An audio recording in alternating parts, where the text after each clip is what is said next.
Hi everyone. स्वागत है आप सभी का। This is me Deepak Kumar Singh. आप सभी का स्वागत करता हूँ यूपी पीसीएस उत्कर्ष पर। आज के सेशन में हम लोग डिस्कस करने वाले हैं एथिक्स के ऊपर एक इंट्रोडक्शन लेक्चर में कि एथिक्स के जो डिफरेंट काइंड ऑफ जो आयाम है विभिन्न उन सभी पे, जैसे कि नॉर्मेटिव एथिक्स, ठीक है, मानक नैतिकता, मेटा एथिक्स अधिनीति शास्त्र, एप्लाइड एथिक्स अनुप्रयुक्त नीति शास्त्र, डिस्क्रिप्टिव एथिक्स वर्णनात्मक नैतिकता, वर्चू एथिक्स सद्गुण नीति शास्त्र, डिओन्टोलॉजी मानदंडक और कॉन्सिक्वेंशियलिज्म परिणामवाद। अगर मैं आसान भाषा में कहूं तो ये जो आपका वर्चू एथिक्स है, इस वर्चू एथिक्स को हम लोग यहाँ पे एक खास नाम देते हैं। मतलब इसमें अगर मैं आपको बताऊं तो खैर इसके ऊपर मैंने ऑलरेडी आंसर राइटिंग करा रखी है इसी चैनल पे। रिसेंटली जो है मैंने इस पे आंसर राइटिंग करा रखी है, उत्तर लेखन करा रखा है, तो आप देखना चाहें तो देख सकते हैं। आज हम बात करेंगे कि, और आपको आसान भाषा में समझाऊंगा मैं कि आखिर इन सभी के मध्य में अंतर क्या है। जैसे सबसे पहले अगर आपको ये सभी एथिक्स के विभिन्न आयाम समझने हैं, तो आपको पहले ये एक इमेजिन करना पड़ेगा, एक कल्पना करनी पड़ेगी। और कल्पना ये कीजिए कि आपको सड़क पर एक बटुआ मिला है, पर्स। ठीक है, आप सड़क पर हैं, आपको सड़क पर एक बटुआ मिल गया, पर्स मिल गया। ठीक है, अब है कि आपको अगर ये सड़क पर ये जो पर्स मिला हुआ है, बटुआ मिला हुआ है, अब इस बटुए को लेकर आपके मन में, ठीक है, जो विचार आएंगे वही आपके एथिक्स के नीति शास्त्र के विभिन्न आयामों को तय करेंगे। जैसे मान लीजिए कि आपने बटुआ देखा और सबसे पहले आपके मन में आ गया कि क्या आपको बटुआ रखना चाहिए। दूसरा, क्या आप इसे पुलिस को दे दें। तीसरा, आप इस बटुए के मालिक को स्वयं ढूंढें और उसे बटुआ वापस करें। तो एक हिसाब से मानक नैतिकता, जिसे हम नॉर्मेटिव एथिक्स कहते हैं, यह कहता है कि आपको यह सोचने में मदद करता है कि आपको इस स्थिति में क्या करना चाहिए। समझ रहे हैं आप? मतलब ये आपको बोलेगा कि विभिन्न प्रकार के विकल्प देगा कि अगर आप इस स्थिति में हैं तो आपको क्या करना चाहिए। तो क्या करना चाहिए जब बताता है नीति शास्त्र, तो उसी को हम कहते हैं मानक नीति शास्त्र, क्योंकि ये पर्टिकुलर किसी मानक, किसी नियम पर आधारित होता है। आगे ये बात समझ में? जी हाँ, तो इसे हम कहते हैं नॉर्मेटिव एथिक्स। आगे बढ़ेंगे। यदि आपसे, अब आपके पास पर्स है, बटुआ है, ठीक है, लेकिन अब आपको यह समझना है कि सही और गलत को समझना, इसे मेटा एथिक्स कहते हैं। मेटा एथिक्स का मतलब ही होता है, क्लियर है, कि यह आपको बताता है कि अगर ये सही है तो क्यों सही है, अगर ये गलत है तो क्यों गलत है। मैं अगर आसान भाषा में कहूं तो मेटा एथिक्स का मतलब यह है कि एथिक्स आखिर एथिक्स है क्यों। जी हाँ, जरा देखिएगा, इसमें यह सोचना शामिल है कि कुछ कार्यों को सही या गलत क्यों माना जाता है। आखिर क्यों समाज जो है कुछ कार्य को सही मान लेता है, कुछ कार्य को गलत मान लेता है। अब जब आप सही गलत देखोगे तो नॉर्मेटिव एथिक्स होगा, लेकिन आप ये जानोगे कि आखिर क्यों समाज ऐसा क्यों करता है, उसे मेटा एथिक्स कहते हैं। तो बटुए को लौटाना सही काम के रूप में क्यों देखा जाता है। आखिर जब एक व्यक्ति जो सड़क पे जा रहा है, उसे किसी का बटुआ मिल गया और उसने अगर इस बटुए को वापस किया, तो आखिर इसको सही काम के रूप में क्यों देखा जाता है। और वहीं पे क्या ऐसा इसलिए है क्योंकि समाज ऐसा कहता है, या इसका कोई गहरा कारण है। ठीक है, तो जब आप इनके कारण पर चर्चा करते हैं कि समाज किसी चीज को अच्छा या बुरा क्यों मानता है, या नीति शास्त्र का उद्भव कैसे हुआ, तो वो मेटा एथिक्स ही आपको बताता है। ठीक है, जी हाँ, आगे बढ़ेंगे। नेक्स्ट है अप्लाइड एथिक्स। अप्लाइड मतलब अनुप्रयुक्त नीति शास्त्र। अब इस विशिष्ट स्थिति में नैतिक सोच को लागू करने के बारे में है। अगर बटुआ किसी ऐसे व्यक्ति का है जिसे पैसे की जरूरत है, तो क्या इसे रखना और भी गलत हो जाता है। यदि आपको स्वयं धन की आवश्यकता है तो आप क्या करेंगे। ये अप्लाइड एथिक्स है। मान लीजिए कि किसी ऐसे व्यक्ति को बटुआ मिला जिसके घर में बहुत तंगी चल रही है, बच्चे हैं, कई दिनों से एक टाइम का खाना खा के गुजारा कर रहे हैं, तो वो सोचेगा कि क्या ये पैसा मेरे लिए ज्यादा जरूरी है।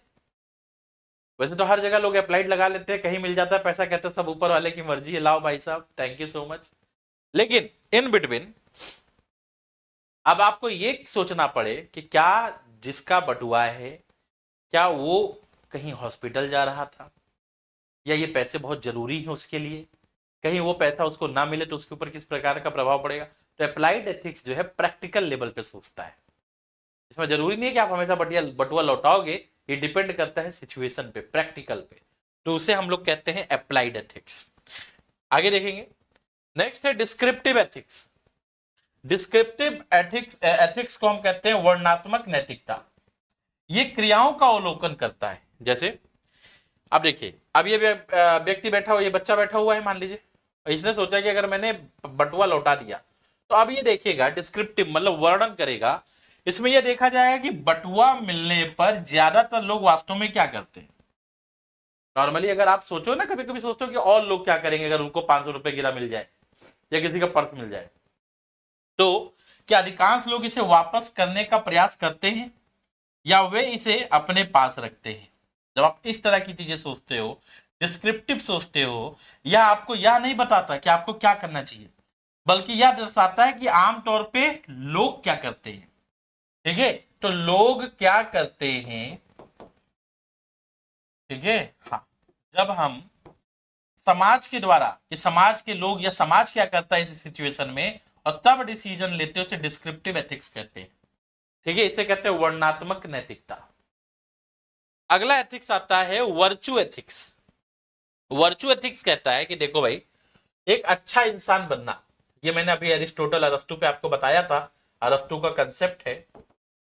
ठीक है, वर्चू एथिक्स कहता है कि देखो, कोई भी सिचुएशन आ जाए, कोई भी हालात आ जाए, किसी भी प्रकार की कोई भी बात हो जाए, केवल कार्रवाई मतलब बटुआ लौटाने पर ध्यान केंद्रित करने की बजाय सद्गुण नैतिकता इस बात पर ध्यान केंद्रित करती है कि आप किस तरह के व्यक्ति बनना चाहते हैं।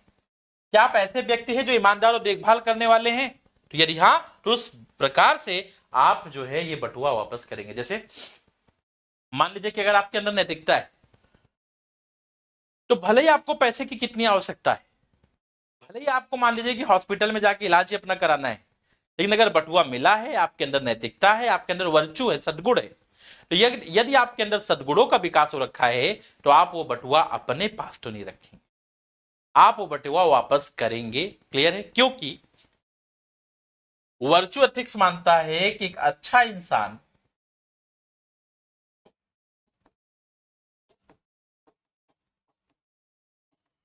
किसी भी परिस्थिति में, ठीक है, अच्छा करेगा। ठीक है, ये अच्छा करता है, वो कोई भी परिस्थिति हो, वो हमेशा अच्छा ही करेगा। इसे हम कहते हैं वर्चू एथिक्स। नेक्स्ट है डीओंटोलॉजी। डीओंटोलॉजी जिसे हम मानदंडक नीति शास्त्र भी कहते हैं या नियमवाद भी कहते हैं। क्या कहते हैं बेटा, नियमवाद भी कहते हैं। डीओंटोलॉजी क्या कहता है, डीओंटोलॉजी कहता है कि यदि आप नियमों का पालन करने में विश्वास रखते हैं, नियम मतलब आपके कर्तव्य, यदि आप विश्वास करते हैं कि आपके कर्म या कर्तव्य जो हैं या आपके कार्य हमेशा अच्छे होने चाहिए, चाहे कुछ भी हो, कोई भी परिस्थिति हो, तो आप सोच सकते हैं जो चीज मेरी नहीं है उसे रखना हमेशा गलत होता है। नियम आ गया ना बेटा, जी हाँ। तो ये मानदंडक नीति शास्त्र है जहां पे एक नियम लागू हो गया कि भाई कोई चीज अगर मेरी नहीं है तो कोई भी परिस्थिति हो उसमें रखना गलत है, हमारा कर्तव्य बनता है कि हमें ये चीजों से वापस करनी चाहिए लोगों को, इसलिए आप बटुआ वापस कर देंगे क्योंकि यह आपका कर्तव्य है। ठीक है, आप बटुआ क्या करेंगे बेटा, वापस कर देंगे क्योंकि यह आपका कर्तव्य है। एक चीज तो आपको ये समझ में आ गई।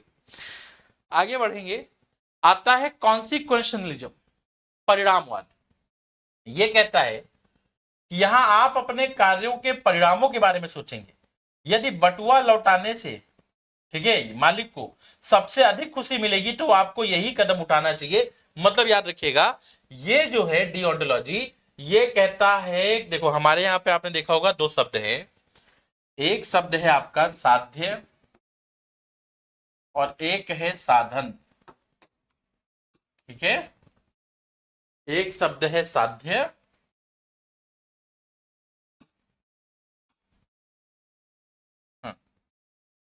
मीन्स एंड एंड,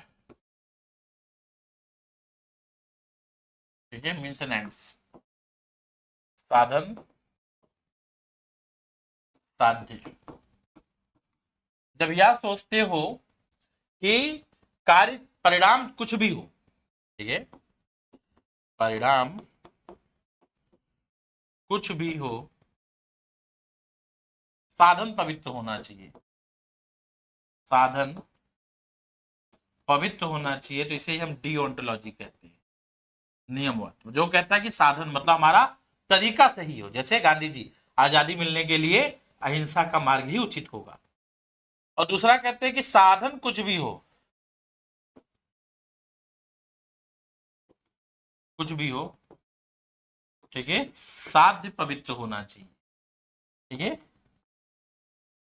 मतलब अगर साध्य पवित्र है, जैसे भगत सिंह कहते हैं कि आजादी बहुत जरूरी है, सुभाष चंद्र बोस कहते हैं आजादी बहुत जरूरी है, तो आजादी जरूरी है क्योंकि साध्य पवित्र है, इसलिए साधन कुछ भी हो, यदि परिणाम अच्छा है तो वह उसके लिए उठाया गया हर एक कदम क्या हो जाएगा। Everything is fair in love and war, प्रेम और युद्ध में सब कुछ जायज है, वो ऐसे ही लोगों, ऐसे ही प्राणियों की सोच है, जिसे हम टेलियोलॉजिक कहते हैं, ठीक है, परिणामवाद वाले लोग ये हमेशा मानते हैं कि कॉन्सिक्वेंशलिज्म है कि कुछ भी हो जाए, अगर साध्य पवित्र है, लक्ष्य आपका जो है सही है, तो फिर कार्य कुछ भी हो वो उचित रहेगा। यदि आप अपने कार्यों के परिणाम के बारे में सोचेंगे, यदि बटुआ लौटाने पर मालिक को सबसे अधिक खुशी मिलेगी, तो फिर यही काम आपको या यही कदम आपको उठाना चाहिए। और यदि बटुआ रखने पर आपको बहुत ज्यादा खुशी मिले, जिसे हेडोनिज्म कहते हैं, सुखवाद, ठीक है बेटा, क्या कहते हैं, सुखवाद, वो आपको यहां पे देखने को मिलता है।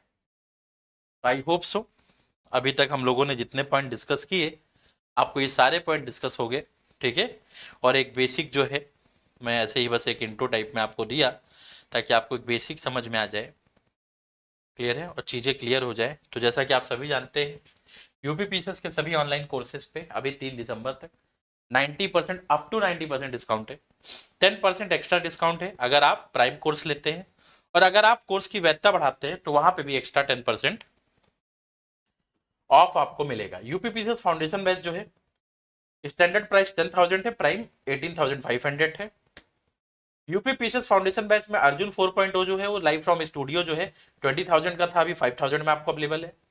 और जो आपका ये है प्राइम, ठीक है, ये 43,000 में था, जो 12,500 में अवेलेबल है। 6 जनवरी से बैच स्टार्ट है। GS foundation live from classroom में जो ओरिजिनल प्राइस है 6,000 रुपए, और वो आपको इंग्लिश मीडियम का जो है अगर आप देखिए, सॉरी 60,000 रुपए था, ठीक है, 60,000 रुपए जो आपको इंग्लिश मीडियम का कोर्स अगर आप लेते हैं, ठीक है, जो कि फाउंडेशन है जनरल स्टडीज का, वो भी आपको 10,000 रुपए मात्र में अवेलेबल है। इसी प्रकार से यूपीपीसीएस मेंस आंसर राइटिंग जो बैच है, जहां पे आप उत्तर लेखन करेंगे, अगर लाइव फ्रॉम क्लासरूम की बात करें तो ये 20,000 का था, जो अभी आपको मात्र, ठीक है, 5,500 रुपए में जो है आपको मिल रहा है। यूपीपीसीएस मेंस बैच की बात करूं तो इसकी ओरिजिनल प्राइस 20,000 रुपए है, लेकिन ऑफर में ये 3,200 रुपए में आपको मिल रहा है। तो आप ये मेंस बैच जो है, ठीक है, लाइव फ्रॉम स्टूडियो जो कि 6 जनवरी से स्टार्ट है, आप ज्वाइन कर सकते हैं। अगर आप यूपीपीसीएस मेंस की टेस्ट सीरीज ज्वाइन करना चाहते हैं, जिसमें हम आपको टोटल 16 टेस्ट देंगे, जहां पे एक्सप्लेनेशन होगा, ऑल यूपी टेस्ट रैंकिंग होगी, based on previous year pattern होगा, तो इसमें ये जो टेस्ट है इसकी ओरिजिनल प्राइस 6,000 है, लेकिन अभी आपको ऑफर में जो है 3 दिसंबर तक 3 जनवरी तक 3,000 रुपए में अवेलेबल होगा।